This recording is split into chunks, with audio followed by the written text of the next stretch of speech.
Hello everyone, आज आपण बनवणार आहोत ड्रमस्टिक्स म्हणजे शेवगा. खूप औषधी भाजी आहे ही. तर मी इथे 5 ते 6 शेवग्याच्या शेंगा अशा धुवून चिरून ठेवल्यात. तर त्याच्यासाठी आपण वाटण करणार आहोत. 2 मीडियम साईज कांदा, एवढं खोबरं, 7 ते 8 लसणाच्या पाकळ्या, हिरवी कोथिंबीर आणि आलं. आता हे ना भाजून घेणार आहोत आपण. कांदा चिरून, खोबरं, कांदा आणि लसूण तेलामध्ये चांगलं परतून घेणार आहोत आणि त्याचं वाटण बनवणार आहोत. त्याचप्रमाणे याच्यासाठी आपण हरभऱ्याची डाळ भिजत घातली. एक अर्धा तास हरभऱ्याची डाळ भिजत ठेवायची आपल्याला. अशा प्रकारे हा सगळा भाजलेला मसाला आपण मिक्सरमध्ये बारीक करून घेणार आहोत. हा आता मसाला असा बारीक झालाय, चांगला बारीक वाटून घ्यायचा आहे. थोडंसं अर्धा वाटी पाणी टाकलंय मी याच्यामध्ये आणि वाटून घेतलंय. आता आपण ही भाजी आपण कुकरमध्ये करणार आहोत. पटकन होऊन जाते. कुकरमध्ये एका शिट्टीमध्ये शेवगा शिजतो. तर कुकरच्या भांड्यामध्ये कुकरमध्ये आता 2 चमचे तेल टाकलंय मी. तेल चांगलं गरम झाले. मी आता याच्यामध्ये मोहरी जिऱ्याची फोडणी देणार आहे. कढीपत्ता टाकणार आहे. आता आपल्याला याच्यामध्ये हा वाटलेला मसाला टाकायचा.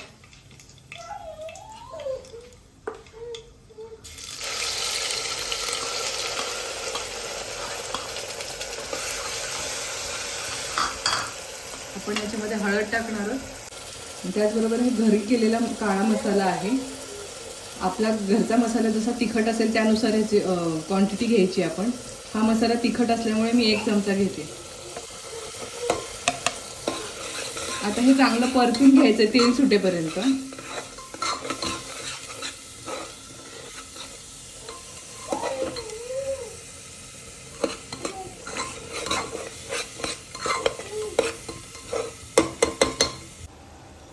आता हा मसाला परतत आलाय. तुम्ही पाहू शकता याच्यात कसं तेल सुटलंय मसाल्याला. असं तेल सुटलं ना की भाजीवर छान तवंग येतो तेलाचा आणि मसाला कच्चाही नाही राहत. लसणाचा कांद्याचा वास नाही आहे त्याला. हे असं तेल सुटलंय बघा.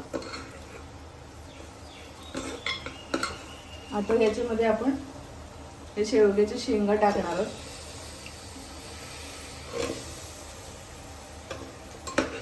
शेंगांना मसाला चांगला लागला पाहिजे. त्याचसोबत भिजवलेली हरभऱ्याची डाळ ही टाकणार आहोत.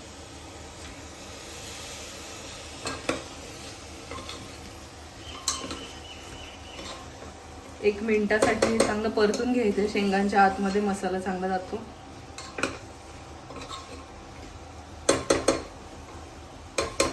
आता आपण याच्यामध्ये आपल्याला हवं तसं पाणी घालू.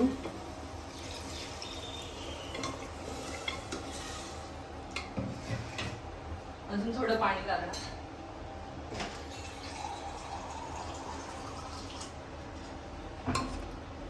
शेंगा शिजायला थोडं पाणी लागेल आणि बाकी आपल्याला जशी ग्रेव्ही हवी आहे, घट्ट पातळ, त्यानुसार आपण त्याच्यामध्ये पाणी टाकणार आहोत.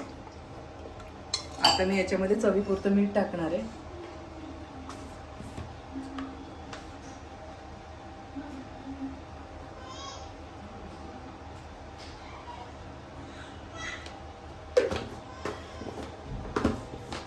एक छोटीशी उकळी आल्यानंतर आपण कुकरचं झाकण लावून एक शिट्टी घेणार आहोत. आता ही उकळी आलेली आहे. आपण कुकरचं झाकण लावून मीडियम गॅसवरती एक शिट्टी घेणार आहोत.